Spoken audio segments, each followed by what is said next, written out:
Hi అండి. ఈరోజు పుదీనా పలావ్ ఎలా చేయాలో చూద్దాం. ఇలా పొడి పొడిగా అలాగే చాలా టేస్టీగా వస్తుంది ఇలా చేసుకుంటే.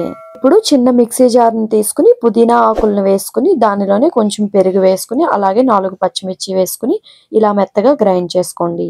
ఇప్పుడు పలావ్ తాలింపు కోసం ఆయిల్ వేసుకొని ఆయిల్ హీట్ అయిన తర్వాత బిర్యానీ స్పైసెస్ వేసుకొని ఒకసారి అయితే కలుపుకోండి. తరువాత కొంచెం జీడిపప్పును కూడా యాడ్ చేసుకోండి. అవి కాస్త ఫ్రై అయిన తర్వాత ఆనియన్స్ వేసుకొని ఆనియన్స్‌ని కూడా మంచిగా ఫ్రై చేసుకోండి. ఆనియన్స్ ఫ్రై అయిన తర్వాత ఒక స్పూన్ అల్లం వెల్లుల్లి పేస్ట్ వేసుకొని పచ్చివాసన పోయేంత వరకు ఫ్రై చేసుకోండి. తరువాత మనం గ్రైండ్ చేసి పక్కన పెట్టుకున్నాం కదా! దాన్నయితే వేసుకొని మంచిగా ఫ్రై చేసుకోండి. ఇప్పుడు రుచికి సరిపోయేంత ఉప్పు, అలాగే ఒక స్పూన్ జీరా పౌడర్, అలాగే పసుపు యాడ్ చేసుకొని ఒకసారి అయితే కలుపుకొని తరువాత 1 అవర్ ముందు నానబెట్టుకున్న రైస్‌ని వేసుకొని మళ్ళీ ఒకసారి కలుపుకోండి.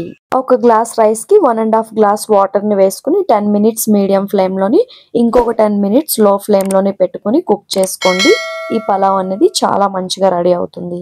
ఇలాగే వేడి వేడిగా సర్వ్ చేసుకొని తినండి. టేస్ట్ అయితే చాలా బాగుంటుంది. ఇంకొన్ని మంచి వీడియోస్‌తో మళ్ళీ కలుద్దాం. Bye bye.